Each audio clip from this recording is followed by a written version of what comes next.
origin story of Buzz Lightyear is what we're expecting to get. Not quite. In fact, this movie's premise and idea alone is kind of wild.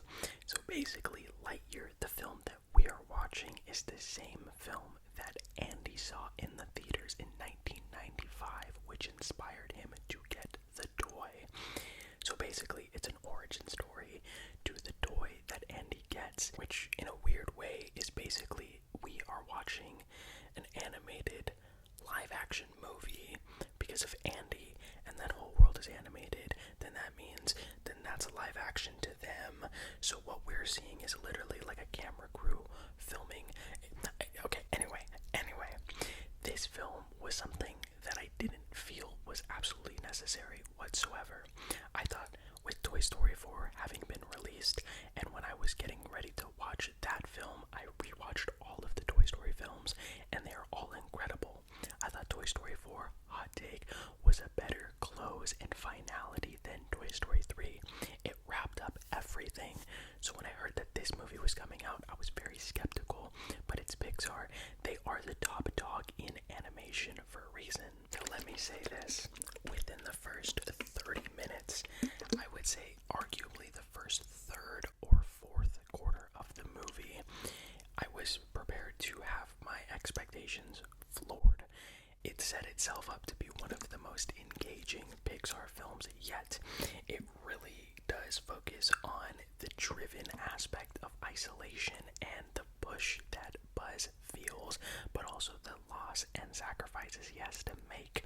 Those first 30 minutes, seeing that in an IMAX theater, which I want to talk about in a second, I was setting myself up to have this rank amongst my top 5 favorite Pixar films of all time.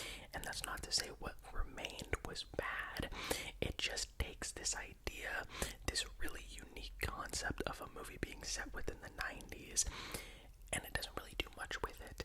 And hearing that this movie financially has not been doing the best kind of does make me realize perhaps Pixar putting all of their films straight to Disney Plus, some of the most creative ones we've ever gotten with Soul, Luca, and Turning Red, and the fact that this movie hasn't really had the best marketing and it doesn't really gear itself towards a very young audience. It looks a lot more mature. It has an opening title sequence that kind of doesn't really fall in line with the typical grain of Pixar films.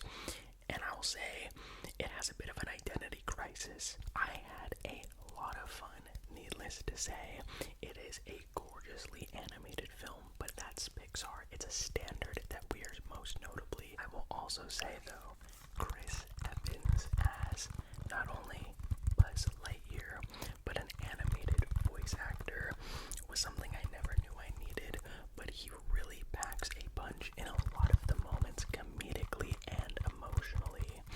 I really did dig what they did for Buzz Lightyear's character. It doesn't have the most layered and methodically timed out characterization, but it's a Lightyear film, and really he is the person in this film that thinks he can undertake it all, and he has to learn to work with the people around him, and that arc really works, especially with Keke Palmer voicing Izzy, who essentially is the daughter to a mother that helped Buzz get to where he was, but his time travel really kind of put an effect on the people that he got to know, so that relationship was very well handled. Outside of those two characters though, I will say, believe it or not, and I think this is the one time I'll ever say this, Taika Waititi really got on my nerves.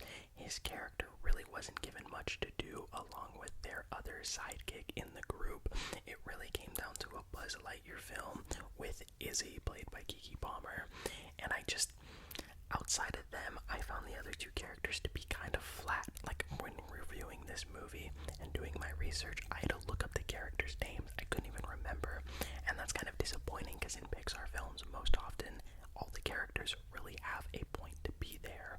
But for them, it was just more for comedic relief. The animation, though, I gotta talk, is really just flat out beautiful. I saw this movie in IMAX, and I think that is the way to go. It has moments, and it's the first time ever that an animated movie has utilized IMAX format before to the way that Lightyear has. Like, flat out, there is quite a few moments in the early 30 minutes and a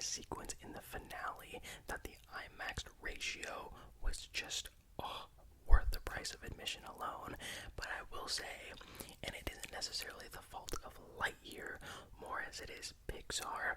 I was watching this film, and by the end, it was a brisk 90-minute adventure. I had a lot of fun, enjoyed my time quite a bit, but I really felt upset because I never really got to see what I believe to be better Pixar films in the theater. It makes sense from a marketing perspective to bring a character that everyone knows into the theater and not others, but it still kind of sucks. I thoroughly enjoyed this movie. There is a couple twists that I don't think a lot of people are gonna expect. Some will love them, some will not. Socks the cat. I need every ounce of the merchandise for this cat. I loved it. I loved him. Amazing. This film is harmless unless you're like some freaking weirdo under a cave who doesn't really give a crap about society and gets all up in arms about one same-sex kiss. It was small, beautiful, and it impacted the story and narrative for a reason. Okay, if you have an issue with that, grow up. Really, my only issue with the film comes down to the fact that it goes for this idea of being the movie that inspired Andy, but it doesn't utilize the time period that the movie's apparently set within. It tries to do something new with not pushing the boundaries fully within taking this galaxy for Buzz Lightyear, but just because it plays it a little safe doesn't mean that the adventure that we get in the slice of life within Buzz isn't bad. I had a lot of fun. It does rank within probably like the middle to lower tier within the Pixar films, which I might do an entire ranking on. But with all that being said, Chris Evans really stealing the show. Does a great job as Buzz Lightyear. Some great moments in an opening 30 minutes that is honestly one for the record books in animated films. And it really is just a fun time. Zurg is great. There's a nice twist that I was not expecting, and it culminated to a really fun time that if you have the ability to see in IMAX, you need to check it out. Because with all that being said, I'm gonna give Lightyear a B. Yeah, I had my fun with it. It isn't the best Pixar film. It is getting a lot of unnecessary hate for very obvious surface level reasons that people cling on to. Y'all need to grow up if that's the case. If you're review bombing a movie before it's even come out, you need to reprioritize a lot in there, because guys, come on.